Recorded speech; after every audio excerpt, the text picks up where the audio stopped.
What it is, crew, what it do? It is Vlogmas Day 5, y'all, and yeah, we pushing it hard, baby. Stay tuned. Looking around for these cats, they is posted up behind the TV, behind the console, baby.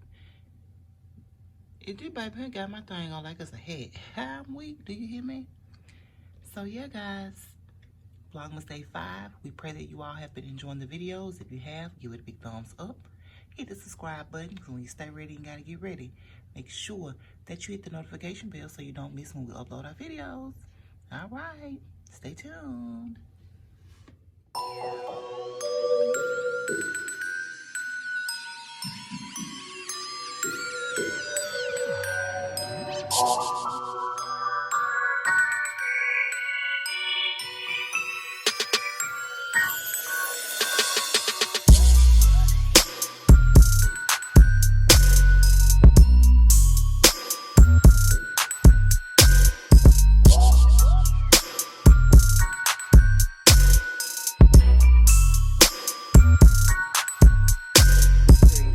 Merry Christmas from Crombiesworld.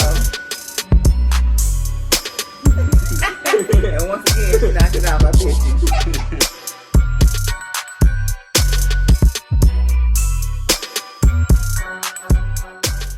What it is, Crumble Crew, what it do? It's your girl, and I am back with another Vlogmas video, y'all.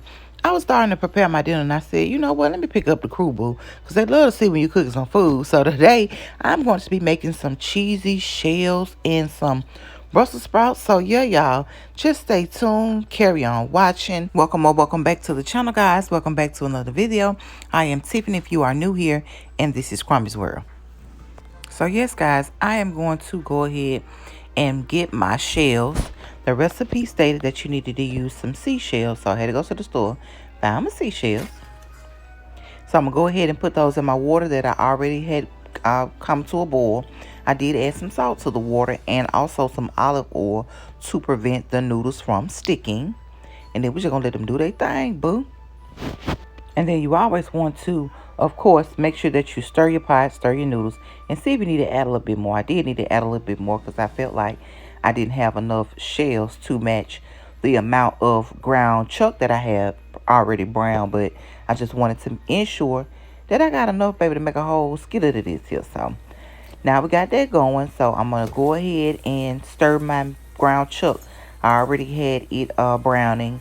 And I just added a little bit of seasoning. However, I am going to use my season blend to season it, you know, with the vegetables that it needs to, you know, do what it got to do. So next, I'm going to go ahead and drain my ground chuck. And then next, after I drain my ground chuck, I am going to get me some butter.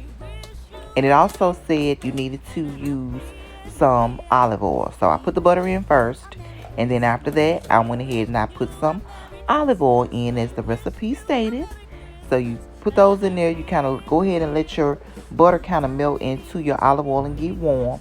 And then after I did that, just to go ahead and kind of not really speed up the process, I went ahead and went on and throw my season blend in there. And I get this season blend from Wendy's. It's just Sunsweet or somebody. If I pick up any kind of season blend I can find, as long as it is what I am looking for and entails the vegetables that I need to prepare my dish, sugar. Like it's a guy. That's why I told you, when you stay ready, you ain't even trying to gotta get ready.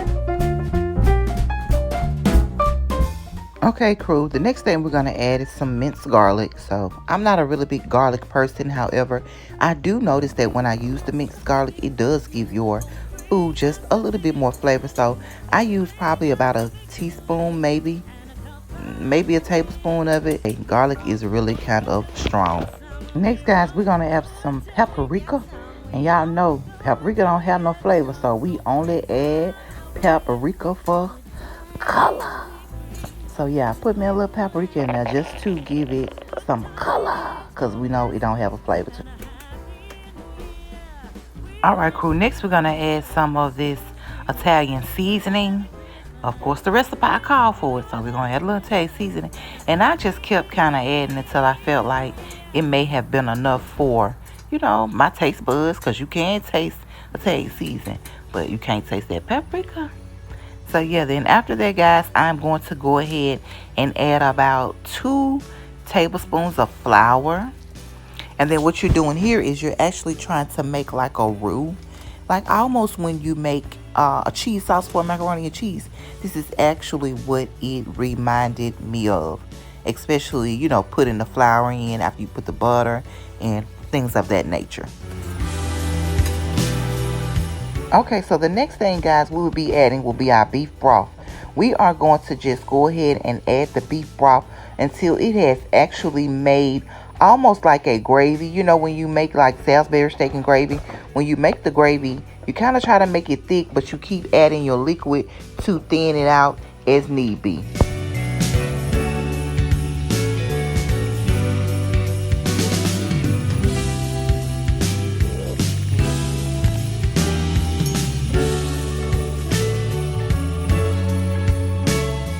So after that has kind of come to a boil, I'm going to go ahead and add a little bit more beef broth just to make it a little bit more thicker, so that once I add my heavy whipping cream and my tomato sauce, it will, come out the consistency that I actually needed it to be.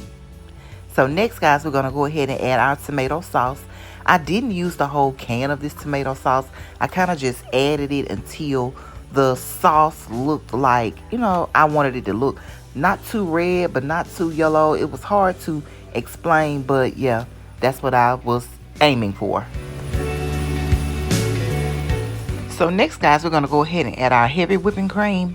I almost used all of this, but I kind of poured some at first, and then once I poured it, I kind of, just looked at the color of my sauce, and I was like, you know what? I might need to put just a little bit more, but then, I don't know. Like I say, I was just judging how it looked to me. I was almost thinking about like a spaghetti pasta, or maybe like a Cajun pasta, or kind of close to almost like an Alfredo, but with that slight hint of redness due to the tomato sauce. But as you can see, I added a little bit more because I kind of felt like it was too much on the red side. And then after that, guys, I went ahead to season my little roux that I made. Almost like I said, like you make a cheese sauce, you do season your little roux before you actually add your cheeses to it. So I just used some salt and some pepper and some nature seasoning. I think it's called nature seasoning. But yeah, I used those seasonings, and then I kind of let it come to a slight boil. And then when it came to a slight boil, I went ahead and I added my cheese.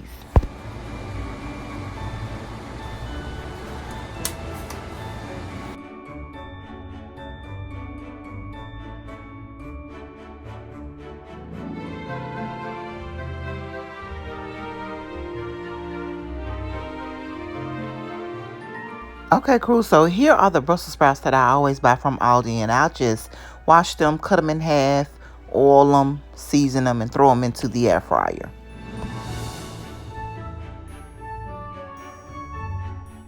Okay, crew, now our roux has come to a boil, so now it is time for us to actually add our cheese. So when I start to add my cheese, I like to turn off my pot or my skillet so that the cheese won't stick.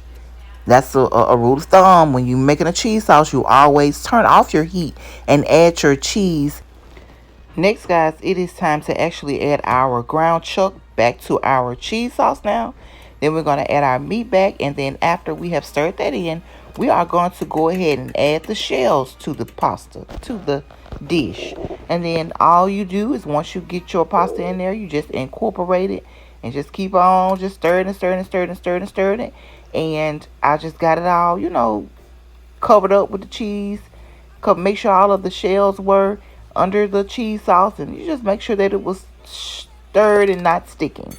And then my household, we're household divided. One person likes cheese. Somebody don't like cheese. All right, crew. So now it's time for us to go ahead and roast our Brussels sprouts. Like I said, I had them sitting in water. Now what I'm about to do is cut them in half. Each one of them in half. I kind of try to shave off the little black little parts or the little brown parts that kind of come on the stem of them. And then once I have actually cut them all, slice them kind of, down the middle. Is that vertically? I go ahead and I put my olive oil on them. And then after I put my olive oil on them, I do go ahead and add my seasonings. And then once I add my seasonings, baby, I throw them things over in the air fryer sugar. And I let the air fryer do what it do. I kind of cook them on no longer than about 8 minutes. And I think I cooked them on 350 in the air fryer. I kind of look at them. Sometimes you don't want them too brown. You don't want them too light because they'll still be kind of like fresh if you have them too light. So I kind of like a brown. I kind of like them soft. What are we eating? Creamy shells. Creamy shells. Creamy chicken shells.